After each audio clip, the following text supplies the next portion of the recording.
Hi, I'm Laura Sanchez, and I'm a little bit nervous to be doing this, but I'm going to try. This is my episode 1 of Equine Travels with Laura.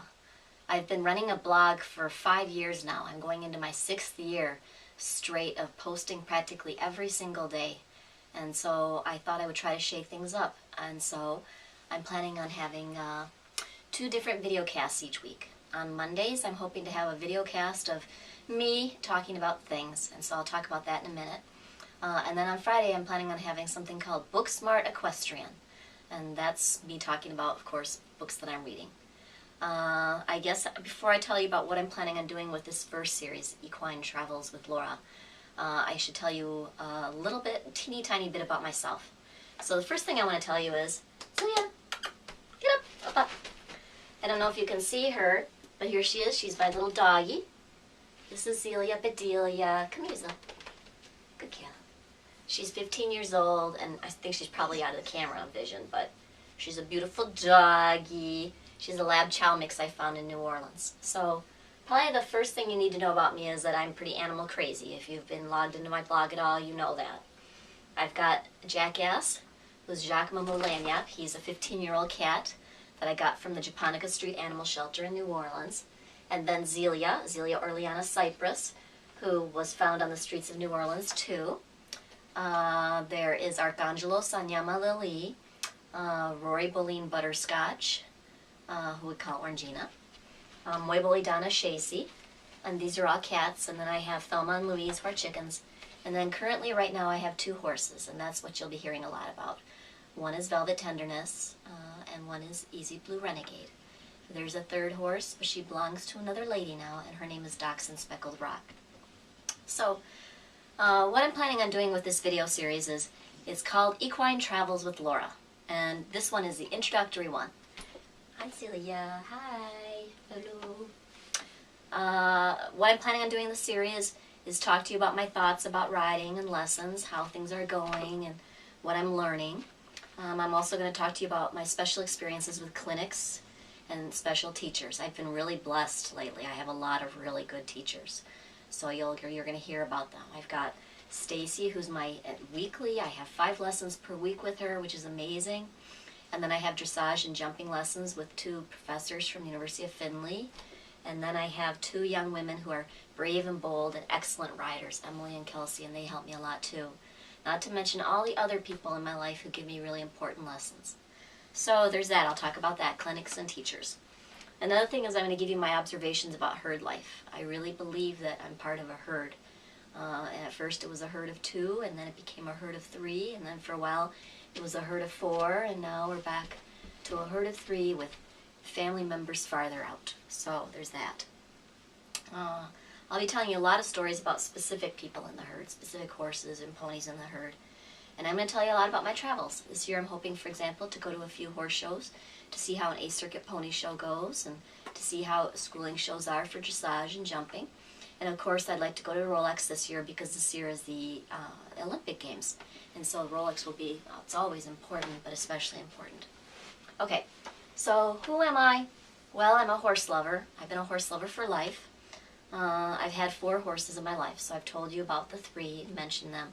The 4th one was a pony in my childhood named Snowflake's Princess, and she was a pony of America, and she was amazing. I showed her in the POA circuit and really enjoyed that, rode both English and Western. I'm also a professor of family sociology and demography. I really, really love demography. I teach the Jumbo 101 each year, so I have about 250 to 300 undergraduates in that class. But the courses that I really love to teach are, I love to teach population and society at the undergrad and graduate level, and I love to teach undergraduate methods, and that's what I'm teaching right now. The graduate pop and society and the undergrad methods, so I'll probably talk to you about that. In my life, you can't really tell this right here, but this is a pile of books from Santiago de Compostela, and here's my little book with my stamps, my little passport, Santiago passport. One of the most amazing things in my life is that one time I went with my godmother on a pilgrimage to Santiago de Compostela one year after I'd had an accident, and I'm sure I'll have plenty of stories about that. That pilgrimage changed my life and actually brought a lot of wonderful things into my life, including my herd. Another amazing trip I took was to Scotland. I got to go to Scotland and go to Dundee to see where my family's from. I got to be there with my mother and my aunt, my cousin, and my uncle. My uncle just passed away this year, and so, thinking about Scotland and that trip is really special.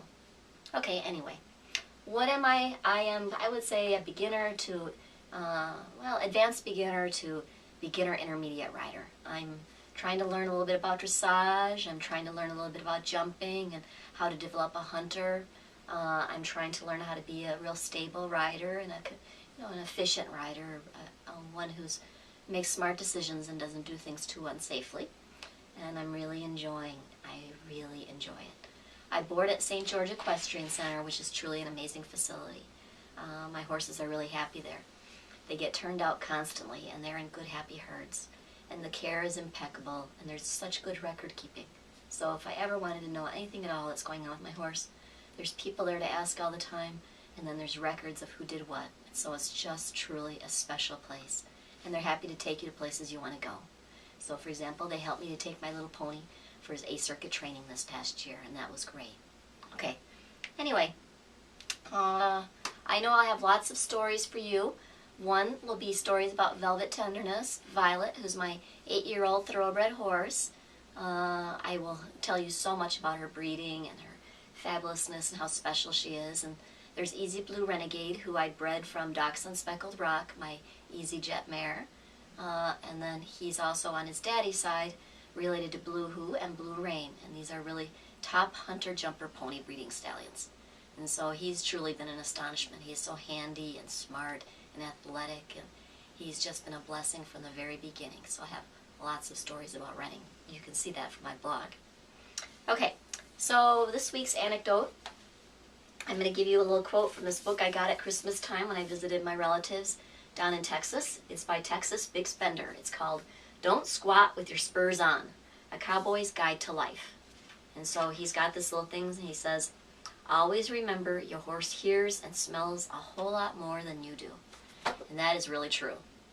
My horses are so intuitive, it's such a good judge of character and people, and so kind and forgiving. They really teach me a lot about how to be a person. And so I have to tell you that probably one of the big things you'll get from this Equine Travels with Laura is my feelings about how good it is to be part of a herd life, how horses are superior creatures, and how they can help you be a better person. And then also, underlying theme will always be that Winston Churchill was right. No hour spent in the saddle is ever wasted. And I would just paraphrase it and make it a little wider and say that I will never ever regret a single moment I spent on the ground or in the saddle with my horses. So that's it. I know maybe this won't be your cup of tea, but if you ever feel like turning in, come and check on Mondays on my blog and you'll see a little video cast from me. This is the end of episode 1 of Equine Travels with Laura. Thank you.